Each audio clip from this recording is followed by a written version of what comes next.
வணக்கம். ஆகாஷ்வாணி மாநில செய்திகள் வாசிப்பவர் சாந்தி ரமேஷ். தலைப்புச் செய்திகள்.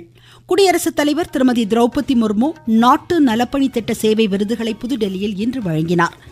நம் நாடு வளர்ந்த தேசமாக உருவெடுக்க கல்வியின் பங்களிப்பை மத்திய சாலை போக்குவரத்து நெடுஞ்சாலைத்துறை அமைச்சர் திரு நிதின் கட்கரி வலியுறுத்தியுள்ளார்.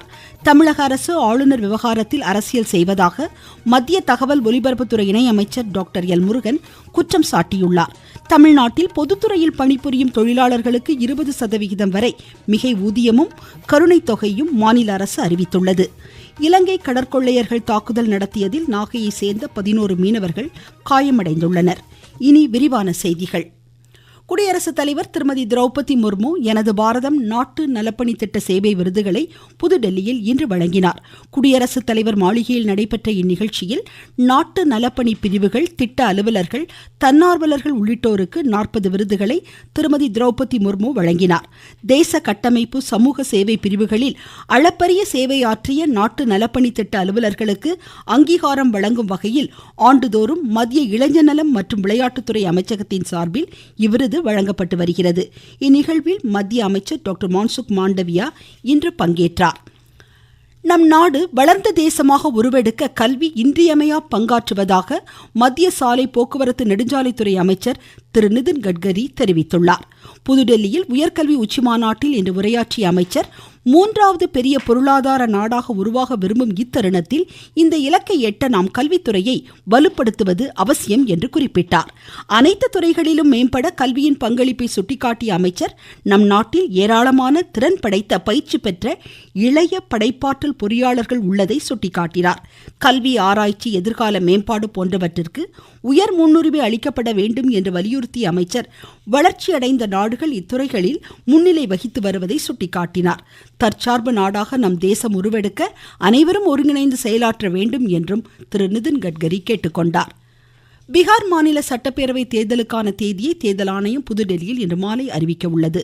தலைமை தேர்தல் ஆணையர் திரு கியானேஷ்குமார், தேர்தல் ஆணையர்கள் சுக்பீர் சிங் சாந்து, விவேக் ஜோஷி ஆகியோர் இதனை அறிவிக்கின்றனர். இந்த அறிவிப்பை தொடர்ந்து தேர்தல் நடத்தை விதிமுறைகள் அங்கு உடனடியாக நடைமுறைக்கு வருகின்றன. தமிழக அரசு ஆளுநர் விவகாரத்தில் அரசியல் செய்வதாக மத்திய தகவல் ஒலிபரப்புத்துறை இணையமைச்சர் டாக்டர் எல் முருகன் குற்றம் சாட்டியுள்ளார். கோவையில் இன்று செய்தியாளர்களிடம் பேசிய அமைச்சர், வேண்டுமென்றே தவறான கோப்புகளை தமிழக அரசு ஆளுநரிடம் அனுப்புவதாக குறை கூறினார். கரூர் கூட்ட நெரிசல் சம்பவம் துரதிருஷ்டவசமானது என்று குறிப்பிட்ட அவர், இது தொடர்பாக சமர்ப்பிக்கப்பட்ட தேசிய ஜனநாயக கூட்டணி பிரதிநிதி குழுவின் அறிக்கை ஆய்வு செய்யப்பட்டு வருவதாக எடுத்துரைத்தார். கேள்வி ஒன்றிற்கு பதிலளித்த அவர், தமிழக அரசின் கேபிள் தொலைக்காட்சி சேவையிலிருந்து சில தொலைக்காட்சிகள் தேவையின்றி நீக்கப்பட்டுள்ளதாக குற்றம் சாட்டினார். தமிழ்நாட்டில் 406 கோடி ரூபாய் மதிப்பிலான பல்வேறு வளர்ச்சி திட்டப்பணிகளை முதலமைச்சர் திரு மு க ஸ்டாலின் சென்னையில் இன்று தொடங்கி வைத்தார். பொது மறுவாழ்வுத்துறை சார்பில் விருதுநகர், திருவண்ணாமலை, தூத்துக்குடி, சிவகங்கை மாவட்டங்களில் இலங்கை தமிழர் மறுவாழ்வு முகாம்களில் 772 புதிய வீடுகள், மக்கள் நல்வாழ்வு சார்பில் பழனி, திருப்பத்தூர், கூடலூர் தலைமை மருத்துவமனைகளில் கூடுதல் கட்டிடங்கள் உள்ளிட்டவை இதில் அடங்கும். தென்காசி, திருப்பத்தூர், தஞ்சை, மயிலாடுதுறை உள்ளிட்ட மாவட்டங்களில் மருந்து கிடங்குகளையும் முதலமைச்சர் திறந்து வைத்தார்.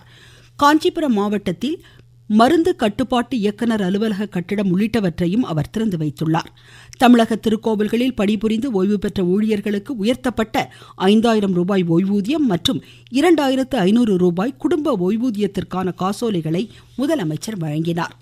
நீங்கள் கேட்டுக்கொண்டிருப்பது ஆகாஷ்வாணியின் மாநில செய்தி அறிக்கை. நாட்டு மக்களுக்கான வரலாற்று சிறப்புமிக்க மோடி அரசின் தீபாவளி பரிசு சரக்கு மற்றும் சேவை வரி குறைப்பு. மருத்துவம் மற்றும் ஆயுள் காப்பீட்டிற்கான வரி முழுமையாக ரத்து. 36 உயிர்காக்கும் மருந்துகள், அடுத்த தலைமுறைக்கான சீர்திருத்த நடவடிக்கைகளில் மாணாக்கர் பயன்படுத்தும் கல்வி உபகரணங்கள் மீதான வரி ரத்து. வீட்டு உபயோக மின்னணு பொருட்களுக்கு வரி குறைப்பு. பால் பொருட்கள் மீதான வரி 12% 5% குறைப்பு. வேளாண் இயந்திரங்களுக்கான வரியும் 5% குறைப்பு. வளர்ச்சியடைந்த இந்தியாவிற்கான பயணத்தில் நரேந்திர மோடி அரசு தொடரும் சீர்திருத்த நடவடிக்கைகள்.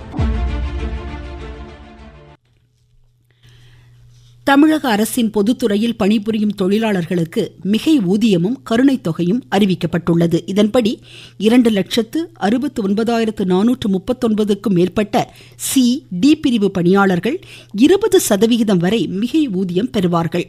தகுதியான நிரந்தர தொழிலாளர்கள் குறைந்தபட்சம் 8,400 ரூபாய் முதல் அதிகபட்சம் 16,800 ரூபாய் வரை மிகை ஊதியம் பெறவுள்ளனர். கூட்டுறவு அமைப்புகள், நிறுவனங்களில் பணிபுரியும் பணியாளர்களுக்கான ஆணைகள் தனியே வெளியிடப்படும் என்றும் அரசு அறிவித்துள்ளது. தமிழ்நாட்டில் வடகிழக்கு பருவமழையொட்டி காய்ச்சல் உள்ளிட்ட நோய்களை தடுக்கும் வகையில் மழைக்கால முன்னெச்சரிக்கை ஆலோசனைக் கூட்டம் நாளை சென்னை ஓமாந்தூரார் அரசு மருத்துவமனையில் நடைபெறும் என்று மாநில மக்கள் நல்வாழ்வுத்துறை அமைச்சர் திரு மா சுப்பிரமணியன் தெரிவித்துள்ளார். வேலூரில் இன்று செய்தியாளர்களிடம் இதனை தெரிவித்த அவர், ஊரக உள்ளாட்சித்துறை உள்ளிட்ட பல்வேறு துறைகள் இதில் பங்கேற்கும் என்றார். திருவண்ணாமலை மாவட்டம் கண்ணமங்கலம் அரசு ஆரம்ப சுகாதார நிலையத்தையும் அமைச்சர் ஆய்வு செய்து, இல்லம் தேடி மருத்துவ முகாமில் முறையாக மாத்திரைகள் வழங்கப்படுகின்றனவா என்பதை நோயாளிகளிடம் கேட்டறிந்தார். நாய்க்கடி, பாம்பு கடிக்கு சிகிச்சை அளிக்கும் வகையில் மருந்து மாத்திரைகள் போதிய அளவில் இருப்பில் வைக்க திரு மா சுப்பிரமணியன் அறிவுறுத்தினார். கோடியக்கரை அருகே மீன்பிடித்துக் கொண்டிருந்த நாகை மீனவர்கள் மீது இலங்கை கடற்கொள்ளையர்கள் தாக்குதல் நடத்தியதில் 11 பேர் காயமடைந்தனர்.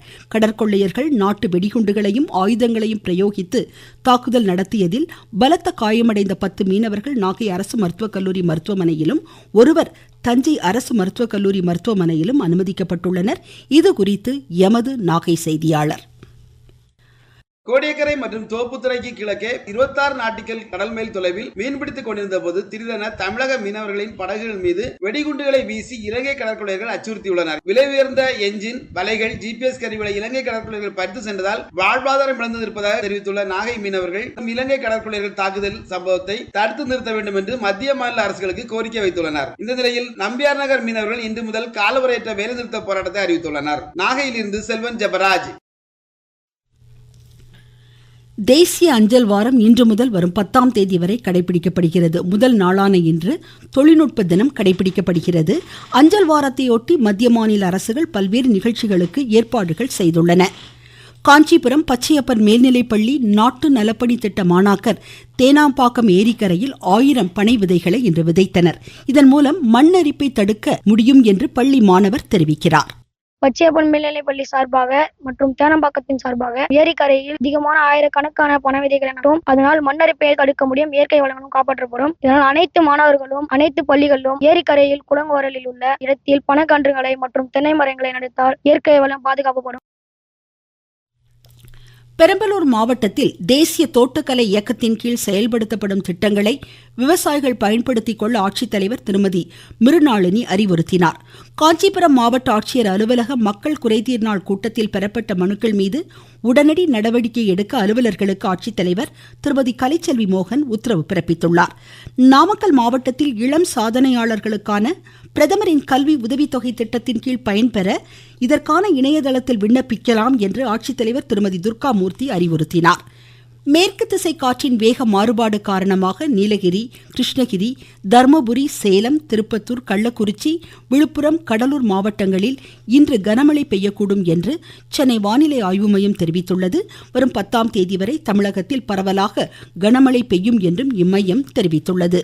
குவஹாட்டியில் உலக இளையோர் பேட்மிண்டன் குழு சாம்பியன் போட்டிகள் இன்று தொடங்கின. வரும் 19ஆம் தேதி வரை 2 கட்டங்களாக இப்போட்டிகள் நடைபெற உள்ளன. மீண்டும் தலைப்புச் செய்திகள். குடியரசுத் தலைவர் திருமதி திரௌபதி முர்மு நாட்டு நலப்பணி திட்ட சேவை விருதுகளை புதுடெல்லியில் இன்று வழங்கினார். நம் நாடு வளர்ந்த தேசமாக உருவெடுக்க கல்வியின் பங்களிப்பை மத்திய சாலை போக்குவரத்து நெடுஞ்சாலைத்துறை அமைச்சர் திரு நிதின் கட்கரி வலியுறுத்தியுள்ளார். தமிழக அரசு ஆளுநர் விவகாரத்தில் அரசியல் செய்வதாக மத்திய தகவல் ஒலிபரப்புத்துறை இணை அமைச்சர் டாக்டர் எல் முருகன் குற்றம் சாட்டியுள்ளார். தமிழ்நாட்டில் பொதுத்துறையில் பணிபுரியும் தொழிலாளர்களுக்கு 20% வரை மிகை ஊதியமும் கருணை தொகையும் மாநில அரசு அறிவித்துள்ளது. இலங்கை கடற்கொள்ளையர் தாக்குதல் நடத்தியதில் நாகையை சேர்ந்த 11 மீனவர்கள் காயமடைந்துள்ளனர். இத்துடன் இந்த செய்தியறிக்கை முடிவடைந்தது.